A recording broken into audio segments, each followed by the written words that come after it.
Hi again, everyone. I'm Alister, Benn, and this is Expressive Photography. Thanks very much for tuning in.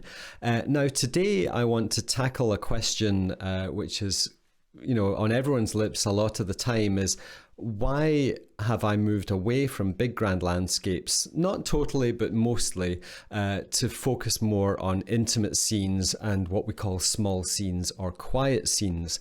And that is going to be something of a big reveal. So it's going to be quite an exposure, this one. So stay tuned and we'll speak to you very shortly.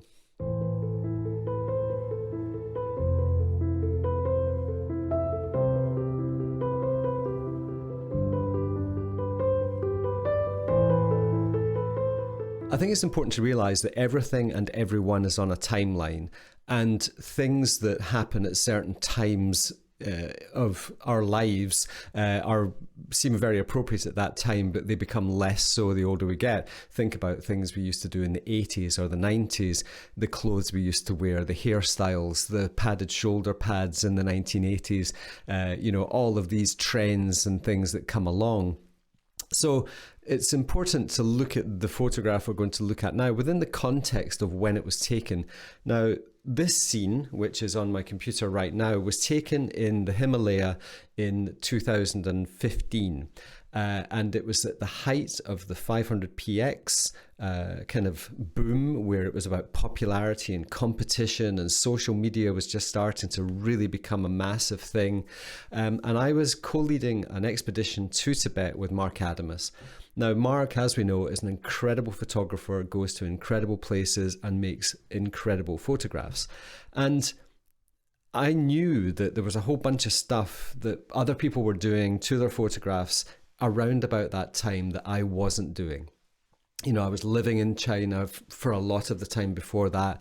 And I was kind of working in a vacuum. I didn't really understand how all this incredible light happened and how all this glow and all these amazing things. So I set about it for about 1.5 to 2 years of just studying how to make landscape photographs just look ridiculously amazing. Now, this particular photograph is a panorama with a 14mm lens. It's my Nikon back in the day when I used to use a 14-24, and it's a vertical orientation, and it's a number of frames panoed across this scene. It's well exposed, so the highlights are very bright. It was taken in the morning, so this is not long after sunrise, but as you can see, the whole foreground is in shadow, and the mountain is the only really part of the scene that's catching any light. Now, this is a beautiful place. I mean, we're up at nearly 5,000 meters. These mountains are 7,000 meters. Everest is just round the corner. It's a big, dramatic landscape. And we were camped up there in this valley for about 3 or 4 days. And this scene, it's a dramatic composition. There's no two ways about that. And I decided to go to town on this image, and it became uber popular on social media and 500px to be precise. And I'm going to show it to you now. So this is the photograph that I made from that raw file. Now, as you can see, there are now some quite dramatic clouds in there that I dropped in from another time and place. I think the sky might have been from Iceland or something like that. All of that glowy light off on the left-hand side. The stuff on the right-hand side on the mountain is more or less authentic. That's kind of what I was able to do with the light as the raw file gave it to me. But obviously all the color dodging and burning in the foreground to separate all those tones. Now, I appreciate this type of photograph isn't to everyone's taste, but at the time it was as good as I could get.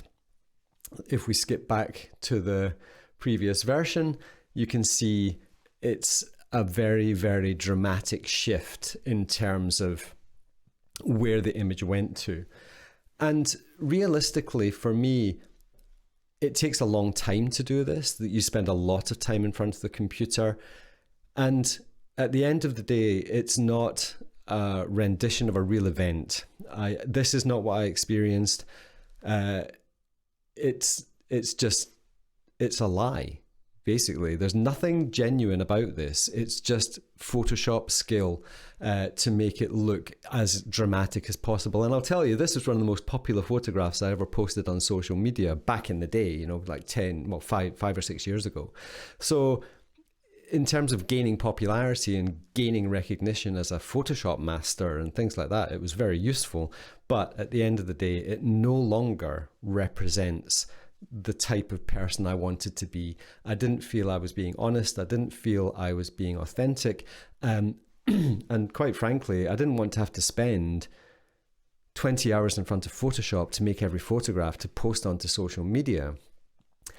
And really what happened with me was I went through a process of self-examination. Very shortly after this, I started spending a lot of time in the Gobi Desert, which is all about geometry and atmosphere and transitions. And this is where the whole luminosity and contrast mantra started for me.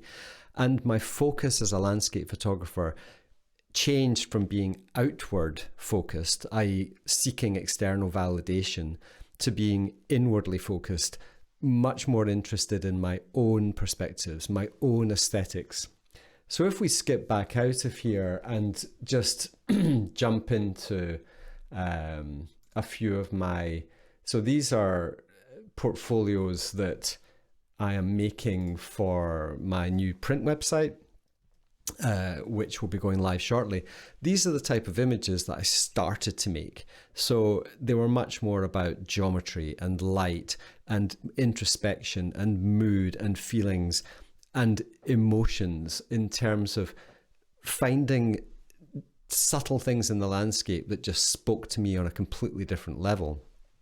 And these types of photographs are just so much more significant to me because they're telling me more about myself.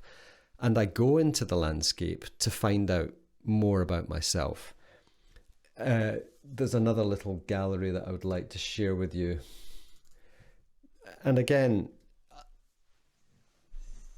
this series is called Atmospheres. I remember this morning far more clearly than other experiences I've had, because the photograph represents the feeling of when I was there. It's a far closer rendition to what I saw and what I experienced.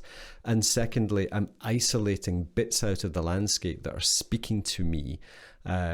So I like the cool to warm transitions. I like all the atmosphere. I like the contrast. I like the luminosity. And every single photograph in this series is honest. It's absolutely what I felt, and it's what I saw, and it's what I feel now when I'm looking at the photographs. And the other thing about things like this is they can be so much more unique. If you go to big popular locations and chase grand landscapes, they're so weather dependent. You have to get great conditions or you have to fake it. There's no two ways about it. There's always going to be someone who's had a more dramatic shot of that location than you. They've either gone there and photographed the Milky Way over it, or they've just dropped a Milky Way into a photograph they've taken when the light was boring. I could have stuck a Milky Way over the top of that Himalaya shot and made it look as if it was taken, in the middle of the night, and no one would know any different, but I would know. So for me, there's an authenticity that myself demands. It's not what you guys demand. I can show you photographs and you've got no idea whether it's what I saw or whether it's just fakery. And for me, my moral compass, for me to be authentic, I have to be honest to myself. And these types of photographs where I'm just isolating bits out of landscapes that really appeal to me and resonate with me and capture not just my eye, but my imagination. Photographs like this to me are infinitely more significant to me. Now, whether they're as popular as the other type of grand landscape photography or not, doesn't really bother me anymore, because I would much rather hang my reputation on authenticity, honesty, integrity, and self-development than on lying and faking landscape photographs. So in answer to the big question, why do I gravitate more now to small scenes, is because it's far easier for me to be authentic. So hopefully that's answered your question. Hopefully you found this useful today. I know it's been a bit of a rant, and I know it's been a bit of an expose as to some of the things that photographers have done or do to try and make their images seem more than perhaps they are. I'm not judging. If people want to do it, that's absolutely fine. I've made the choice that I don't want to do it. So that's why I don't shoot big landscapes in that type of genre anymore.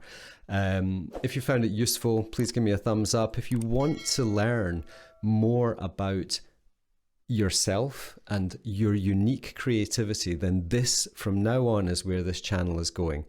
Every week now, I'm going to be posting images and talking about personal development, unique creativity, unique expression, and why all of these rules, guidelines, and all of this other stuff that people are spouting out won't help you to become a better photographer.